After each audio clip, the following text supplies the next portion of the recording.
یہود کو جبرائیل علیہ السلام سے کوئی قد، کوئی چڑ، کوئی دشمنی تھی۔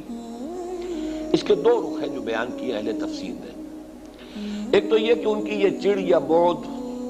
یہ کچھ قدیم بھی تھا، حضور صلی اللہ علیہ وسلم کی بعثت کے سے قبل سے یہ چلا آ رہا تھا، اور اس کی وجہ کچھ یہ تھی کہ ان کا جو زیادہ قلبی مناسبت تھی وہ حضرت میکائیل کے ساتھ۔ یہ عقائد ان کے ہاں چلے آ رہے تھے کہ حضرت جبرائیل علیہ السلام وہ تو صرف وحی لانے والے ہیں، اور ظاہر بات ہے کہ وحی تو انبیاء کے پاس آتی ہے، اور وحی سے تو دلچسپی زیادہ انہی لوگوں کی ہوگی کہ جو علم سے، معرفت سے، ہدایت سے اس کی طرف کو رجحان رکھتے اور میلان رکھتے ہیں۔ حضرت میکائیل کے بارے میں یہ مشہور تھا کہ یہ جو سلسلہ ربوبیت ہے اللہ کا اس دنیا میں، یعنی بارش برسانا، پیداوار، یہ ساری چیزیں، غذا کا اہتمام جو ہے اس زمین میں انسانوں کے لیے، یہ گویا کہ حضرت میکائیل علیہ السلام کے اللہ تعالیٰ کی طرف سے ان کو جو فرائض سپرد کیے گئے ان میں شامل ہے۔ تو ان سے دلچسپی تھی، ان سے زیادہ جو ہے وہ اپنا ایک قلبی لگاؤ رکھتے تھے۔ اب اس پر آگے بڑھ کر بات یہ ہو گئی کہ جب نبوت محمد الرسول اللہ صلی اللہ علیہ وسلم کو عطا ہو گئی، اور یہی وہ شے ہے جو در حقیقت ان کا جو پندار تھا، ان کا جو تکبر تھا، اس پر ایک بہت بڑی ضرب بن کر یہ شے لگی ہے کہ ایک سلسلہ جو ہماری میراث بنا ہوا تھا، چلا آ رہا تھا، حضرت ابراہیم علیہ السلام سے لیجئے یا یہ کہ حضرت یعقوب علیہ السلام سے لے لیجئے، بنی اسرائیل کا سلسلہ، ان کا چونکہ لقب تھا اسرائیل، اور یہ انہی کی نسل سے ہیں، انہی کی اولاد ہیں، اس وقت سے لے کر مسلسل وحی اور نبوت کا سلسلہ چلا آ رہا ہے۔ تو گویا کہ انہوں نے سمجھا تھا یہ ہماری جاگیر ہے۔ اب جو جبرائیل حضرت محمد کے پاس لے گئے اس وحی کو، تو در حقیقت یہ ہماری وہ پرانی دشمنی اور ہمارے ساتھ جو قد ہے اس کی وجہ سے انہوں نے یہ منتقل کر دی ہے، گویا کہ اس کو وہ اللہ کی طرح منسوب کرنے کی بجائے حضرت جبرائیل کی طرح منسوب کر رہے تھے کہ یہ ہمارے ساتھ جو ہے وہ سوتیلا سلوک جو کیا ہے وہ جبرائیل نے کیا ہے، اور اس کی وجہ سے وہ حضرت جبرائیل علیہ السلام کی شان میں گستاخیاں کرنے لگے تھے۔ تو گویا کہ تذکرہ اس کا ہو رہا، اور اس حوالے سے ایک بات جو ہے اگرچہ بڑی عجیب سی لگتی ہے کہ یہ بات کیسے کسی مذہبی مزاج کے لوگوں نے یہ کیسے گمان کیا ہوگا کہ حضرت جبرائیل علیہ السلام نے اپنی مرضی سے، اپنے اختیار سے وحی کا رخ موڑ دیا، اور وہ وحی کے جو آنی چاہیے تھی کسی یہود کے علماء میں سے کسی شخص کی طرف، وہ محمد صلی اللہ علیہ وسلم امیین میں سے ان میں سے ایک شخص کے اوپر وہ نازل کر دی۔ لیکن یہ کہ خود مسلمانوں کی تاریخ میں اس کی ایک نظیر موجود ہے۔ روافض کا ایک فرقہ، خاص طور پر شیخ احمد سرہندی رحمۃ اللہ علیہ نے اس کا تذکرہ کیا ہے کہ اہل تشیع میں ایک فرقہ غرابیہ مشہور رہا ہے، اور ان کا عقیدہ یہ تھا کہ اصل میں قرآن مجید کی وحی حضرت علی کے لیے بھیجی گئی تھی۔ یہ جبرائیل سے غلطی ہوئی ہے، خطا ہوئی ہے،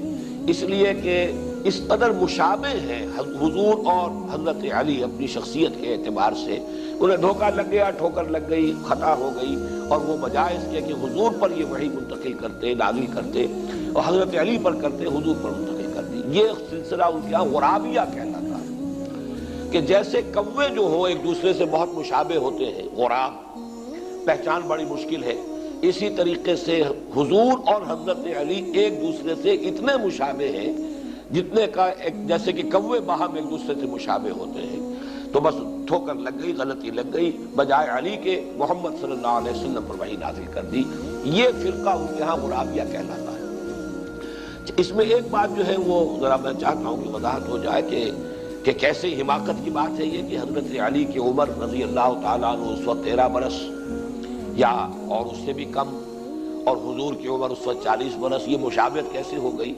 تو اصل میں یہ بات یوں سمجھ میں آ سکتی ہے، ان کی بات سمجھانے کے لیے کہہ رہا ہوں کہ وحی کا نزول جو ہے در حقیقت وہ قلب پر ہوتا ہے، جیسا کہ یہاں بھی ہے علی قلبک، وحی کی ریسیپینٹ وحی ہوتی، روح ہوتی ہے، نہ کہ جسم۔ جسمانی شخصیت کا فرق اور تفاوت اور ہے۔ عالم ارواح میں جو ارواح ہے، روح محمدی اور روح علی علیہ السلام و رضی اللہ تعالی عنہ، ان کا معاملہ جو ہے ارواح کا معاملہ، تو یہ گویا کہ اگر ان میں سے کسی کا یہ خیال ہو تو یہ اعتراض جو ظاہری سا ان کے اس خیال پر آتا ہے، اس کے بارے میں یہ جواب ان کی طرف سے ہو سکتا ہے کہ چونکہ یہ تو ارواح کا معاملہ ہے، ارواح کی مشابہت ہو سکتی ہے۔ ارواح تو آپ کو معلوم ہے کہ ایک وقت میں پیدا کی گئی تھی، ارواح تو سب کی سب ہم عمر ہیں۔ وہ تو جب شروع میں ابھی تمام ارواح کی تخلیق ہوئی ہے عالم ارواح میں، اور ہم سب کے سب موجود تھے،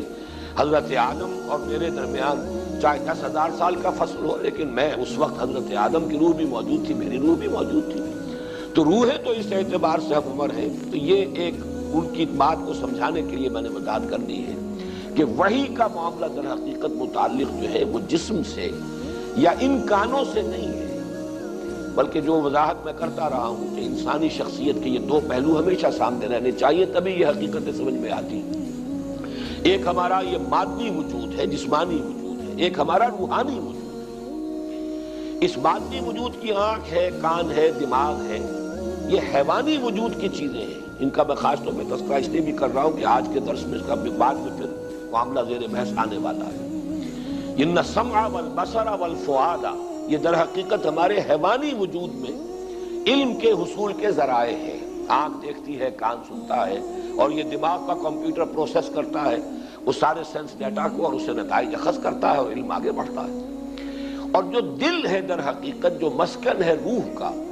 اس دل ہی کے بارے میں کہا جاتا ہے یہ دل دیکھتا بھی ہے، یہ دل سنتا بھی ہے۔ فَإِنَّهَا لَا تَعْمَى الْأَبْصَارُ وَلَكِنْ تَعْمَى الْقُلُوبُ الَّتِي فِي الصُّدُورِ۔ تو در حقیقت یہ روح کا مسکن جو ہے وہ ہے قلب، اور وہی براہ راست قلب پر نازل ہوتی ہے۔ اس کا کوئی تعلق جو ہے ان آنکھوں سے، ان کانوں سے نہیں ہے، بلکہ در حقیقت یہ جیسا کہ میں نے اس سے پہلے بارہ عرض کیا ہے کہ وہ جگر کا شعر بڑا پیارا ہے، اس اپلیکیبل ہے یہاں، کہ نغمہ وہی ہے نغمہ کہ جس کو روح سنے اور روح سنائے۔ یہ وہی وہ نغمہ ہے جسے الروح الامین، روح القدس جبرائیل اس نے سنایا ہے، اور روح محمدی نے سنا ہے صلی اللہ علیہ وسلم۔ نغمہ وہی ہے نغمہ کہ جس کو روح سنے اور روح سنائے۔ بہرحال یہاں ان کے اس مغالطے کا یا ان کی اس گمراہی کا یہاں پر اس کی نفی کی جا رہی ہے۔ قُلْ مَنْ كَانَ عَدُوًّا لِجِبْرِيلَ فَإِنَّهُ نَزَّلَهُ عَلَىٰ قَلْبِكَ بِإِذْنِ اللَّهِ۔ فرشتوں کے بارے میں قرآن مجید نے جو ہمیں حقائق تلقین کیے ہیں وہ یہ ہے کہ اگرچہ بہت بلند مرتبہ مخلوق ہے، اللہ سے بہت قرب رکھنے والے ہیں، نوری الاصل ہے، قرآن مجید میں تو تذکرہ نہیں، حدیث موجود ہے مسلم شریف میں حضرت عائشہ صدیقہ سے رضی اللہ تعالی عنہ کہ اللہ تعالیٰ نے ملائکہ کی تخلیق نور سے فرمائی ہے، تو قرب بھی رکھتے ہیں۔ پھر ان میں طبقات ہیں، اور طبقات طبقہ اول جو ہے ان میں حضرت جبرائیل علیہ السلام بلند ترین مقام پر فائز ہیں۔ اس حوالے سے لیکن اس سب کے باوجود کرتے وہی کچھ ہے جس کا حکم ملتا ہے، یفعلون ما یؤمرون، جو حکم ملے، وہ اپنے اختیار سے کوئی کام نہیں کرتے، بلکہ یہ کہ اللہ تعالیٰ کی طرف سے جو حکم ملتا ہے، جس کے لیے بہترین تعبیر جو ہے جامع ترین تعبیر کی گئی ہے سورہ مریم میں، کہ حضور صلی اللہ علیہ وسلم نے شکوہ کیا حضرت جبرائیل سے کہ آپ ذرا زیادہ لمبا وقفہ کر دیتے ہیں، میرا اشتیاق جو ہے میں انتظار میں رہتا ہوں، آپ دیر لگا کر آتے ہیں۔ تو اس پر جو جواب دیا گیا وَمَا نَتَنَزَّلُ إِلَّا بِأَمْرِ رَبِّكَ، ہم نازل نہیں ہو سکتے مگر آپ کے رب کے حکم سے۔ لَهُ مَا بَيْنَ أَيْدِينَا وَمَا خَلْفَنَا وَمَا بَيْنَ ذَلِكَ، جو کچھ ہمارے سامنے ہے اس کا اختیار بھی اللہ ہی کے ہاتھ میں ہے، جو کچھ ہمارے پیچھے ہے اس کا اختیار بھی اللہ کے ہاتھ میں ہے، اور جو ان دونوں کے مابین ہے یعنی ہمارا وجود، اب ظاہر بات ہے میرے سامنے میرے پیچھے، اور جو ان دونوں کے مابین ہے وہ میرا وجود ہے۔ ہمارا وجود بالکل یہ اللہ تعالیٰ کے اختیار میں ہے، ہم اپنی مرضی سے اپنے ارادے سے نازل نہیں ہو سکتے، یہ تو اللہ کا حکم ہے۔ بس یہی وہ چیز ہے در حقیقت کہ جو توحید اور شرک کے مابین امتیاز قائم کرتی ہے۔